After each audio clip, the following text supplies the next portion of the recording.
Olá, pessoal, bom dia, boa tarde, boa noite, dependendo da hora que vocês estiverem vendo o vídeo. Voltamos aqui, então, para a nossa revisão, tá acabando, faltam só duas. Relações de massa e estequiometria têm muita relação entre si. Então, a gente vai começar agora a parte de relações de massa, beleza? Número de Avogadro, né, vocês devem ter visto. Às vezes a gente usa 6,02, às vezes só 6, mas isso aqui é só uma ilustração mesmo.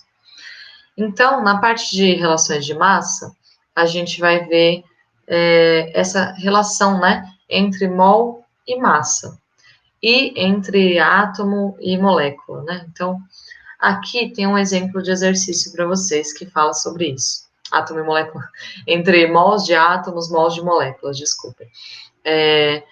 Então, aqui tem um exercício, né? Um pouco mais direto, né? Ele já pergunta: o número de mols existentes em 160 gramas de hidróxido de sódio, NaOH, é. E aí ele dá os dados aqui pra gente.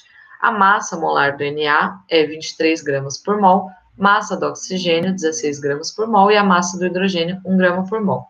Lembrando que nessa parte de relações de massa, antes, né, da gente falar um pouco sobre o exercício, é importante lembrar que 1 mol vai ser uma quantidade muito grande, né, 6,02 ou 6 vezes 10 a 23, de alguma coisa. Para ser uma quantidade tão grande, a gente só pode usar ela para medir coisas que são muito pequenas. Por isso que mol é uma unidade que a gente chama de uma unidade do Sistema Internacional que mede quantidade de Sistema Internacional de Unidades, né? Que mede quantidade de matéria, e é uma unidade que a gente usa muito para medir átomos, moléculas, principalmente átomos e moléculas, ou mols de elétrons, às vezes também, mas sempre partículas ou subpartículas que têm a ver com tamanhos atômicos, então coisas muito pequenas ou moleculares, né? Só para trazer uma curiosidade aqui, que eu comentei isso ontem na live, o mol, ele é um valor tão grande, na verdade, duas coisas. Primeira, eu tinha um professor de química do ensino médio que ele falava mol é dúzia, mol é dúzia. Por quê? Para querer indicar que o mol nada mais é do que uma unidade de medida mesmo. Quando a gente fala uma dúzia de ovos, uma dúzia de bananas, uma dúzia de qualquer coisa, a gente está falando 12 ovos, 12 bananas, 12 qualquer coisa. Quando a gente fala um mol de átomos, um mol de elétrons, um mol de qualquer coisa, a gente está querendo dizer 6 vezes 10 a 23, quaisquer coisas.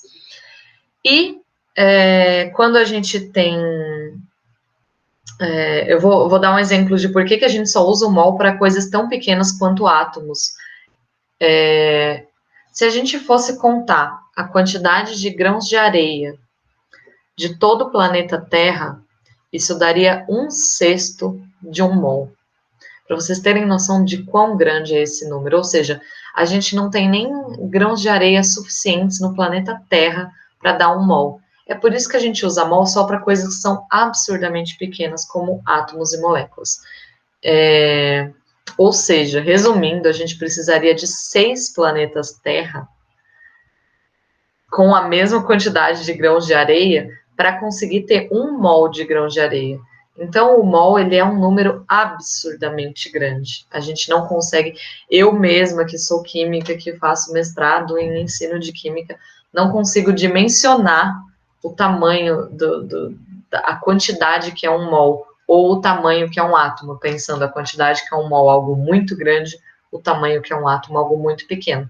E é só quando a gente multiplica, porque o átomo é tão pequeno que ele vai ter uma massa muito pequena, né? A gente mede em Daltons, que é a massa atômica, a unidade de massa atômica. Mas existe essa proporção aí, o mol é o número que faz com que, quando eu multiplico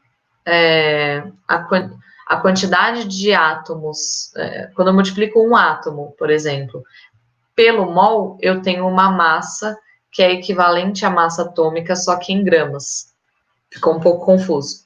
Resumindo, o hidrogênio, por exemplo, que a gente tem ali, 1 grama por mol. O que isso quer dizer? Quer dizer que se eu tiver 6,02 vezes, ou 6 vezes 10 a 23 átomos de hidrogênio, eu tenho 1 grama. Se eu tivesse um átomo de hidrogênio, eu teria um Dalton de massa, que a gente não consegue medir nos equipamentos que a gente tem. Os equipamentos que a gente tem definitivamente não chegam a 23 casos decimais de precisão, não tem como.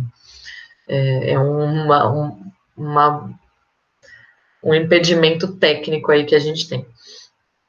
O oxigênio, por exemplo, quando a gente pega um átomo de oxigênio, a gente tem 16 Daltons, que é a unidade de massa atômica. Quando a gente pensa em 1 mol de oxigênio, ou seja, 6 vezes 10 a 23 átomos de oxigênio, a gente vai ter 16 gramas. Então, o Dalton, ele é essa unidade de massa que foi feita assim, né? Porque as unidades, elas são criadas pela gente, né? Pelos humanos. O Dalton, ele é uma unidade que foi criada para equivaler exatamente à multiplicação dele pelo mol das gramas, o mesmo número. Então, basicamente é isso. Mas voltando aqui, então, para o nosso exercício de cálculo de massa. Vamos lá. 1 mol de NaOH vai ter essa massa molar, 23, né, que é a massa molar do NO, do Na, desculpem, mais 16, que é a massa do oxigênio, mais 1, que é a massa do hidrogênio. Como a gente tem no NaOH um átomo de cada, então vai ser a soma simples das massas molares, que vai dar 40 gramas por mol. Então, a gente vai ter 40 gramas de NaOH equivalem a 1 mol de NaOH, certo? Porque ele quer o número de mols que tem 160 gramas. Então, em 160 gramas de NaOH, a gente vai ter X mols.